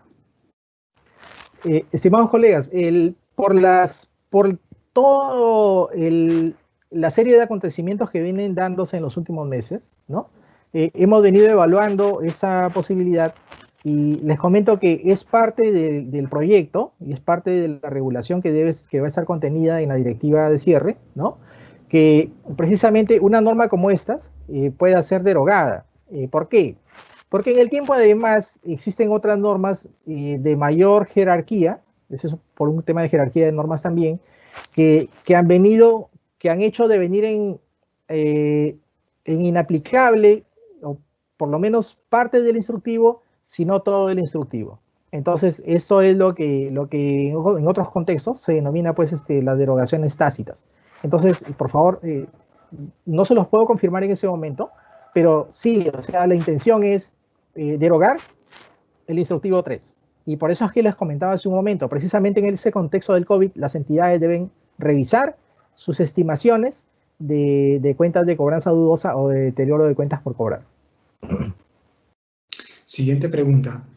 Si la Directiva 05-2016 EF 51.01 tiene un grado de alineación importante con las normas internacionales, en especial con la NIC del sector público número 17, en la nota 2, Principios y Prácticas Contables, ¿se puede revelar que la entidad aplica principios de contabilidad generalmente aceptados y también la NIC SP 17?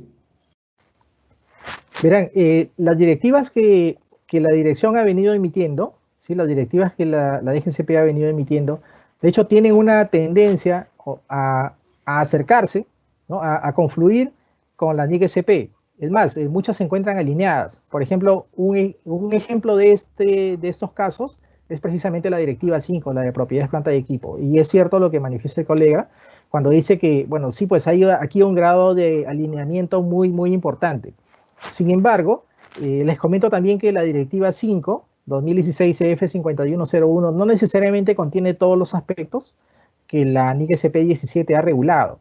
Por ejemplo, la NIC SP 17 establece lo siguiente, que las vidas útiles de las propiedades, planta y equipo sean revisadas todos los años. Pregunta, ¿su entidad está revisando la vida útil de sus propiedades, planta y equipo todos los años? No, entonces no estamos dando cumplimiento a ese aspecto de la NIC SP 17. Conclusión, no estamos aplicando la NIC SP 17, estamos aplicando una directiva emitida por el regulador local que, si bien está fuertemente alineada, no necesariamente es la norma internacional. Por lo menos no todavía, colegas. Sí, mejor seguimos revelando, tal como está dispuesto en la directiva, que aplicamos principios. Excelente. Tenemos otra pregunta que dice así. Cuando el decreto legislativo 1438 establece reconocer los hechos según su naturaleza, ¿quiere decir que los costos que han sido afectados como gastos de capital podrían ser contabilizados como gastos? ¿Cómo queda en este caso la conciliación financiera y presupuestaria? Excelente. Les comento. Por ejemplo, hace un momento yo les mostraba un par de casos, ¿verdad? En relación a la contabilización de estas inversiones intangibles que son afectadas de esta forma en el presupuesto de algunas entidades, ¿verdad? Esos clasificadores 267, me parece que eran 267, y también otros gastos que están vinculados a proyectos, ¿verdad? Entonces yo le decía, mire, una disposición en términos de contabilidad financiera es que la entidad en efecto evalúe esos costos, ¿verdad? Porque de hecho, si esos costos no representan activos o no constituyen activos o no están asociados a activos, entonces lo que la entidad debería hacer es contabilizarlos como gastos. Y eso ya está dispuesto en un criterio emitido por la DGCP. Ahora, sí pues, pero ese costo en el presupuesto fue pues afectado o registrado como un gasto de capital. Tiene razón el colega. Y en la contabilidad financiera, bueno, si ese costo es un gasto, tiene que tratarlo como tal, como un gasto. Pero entonces sucede que yo voy a tener en la contabilidad financiera más gastos corrientes que aquellos que tengo en el presupuesto, ¿verdad? Sí, bueno, y eso es parte de la conciliación, precisamente, colegas, eso lo permite la NIC SP 24, que es la norma que un tanto lo que intenta hacer es alinear criterios entre la ejecución del presupuesto y la contabilidad financiera. Entonces, en las conciliaciones, lo que debiera hacer la entidad es explicar precisamente esas diferencias, ¿no? Eso es. Tenemos otra pregunta. Si a partir del año 2020 ya no será obligatorio presentar algunas de las notas y anexos, ¿significa que ya no las tendré que elaborar? Ok.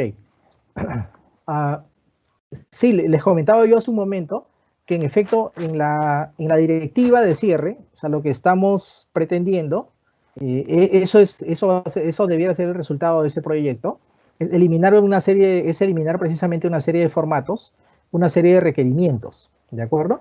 Ahora, sin embargo, lo que esperaríamos es que la entidad, a cambio, potencie sus explicaciones, es decir, que haga unas explicaciones mucho más fuertes de lo que estuvo por lo menos sucediendo hasta el año 2018.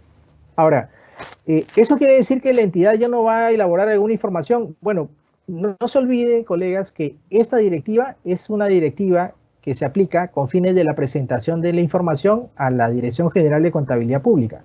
Lo que no necesariamente quiere decir que con fines internos la entidad pueda continuar elaborando alguno de esos reportes, si así lo considera necesario. No se olvide, repito otra vez, no se olvide que esos estados financieros no son para nosotros los contadores, y no son para otros. Entonces tal vez otro usuario sí necesite algún reporte de los que nosotros estamos en este momento prescindiendo con fines del cierre contable del año 2020, ¿verdad?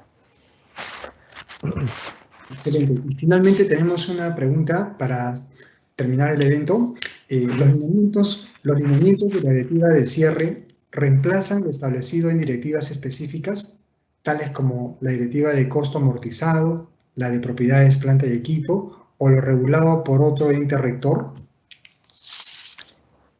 Verán, a ver, si entendí bien la pregunta, esta directiva, estimados colegas, esta directiva tiene la intención de regular una serie de aspectos, ¿sí?, que no están regulados necesariamente en otras disposiciones específicas. Por ejemplo, tenemos disposiciones específicas por el lado de propiedades, planta y equipo. Tenemos disposiciones específicas por el lado de la medición de pasivos financieros aplicando la metodología del costo amortizado o aplicando alguna regla específica sobre alguna directiva en relación con alguna directiva que haya sido emitida por la DGCP. Por ejemplo, la directiva de concesiones también se me ocurre, ¿no?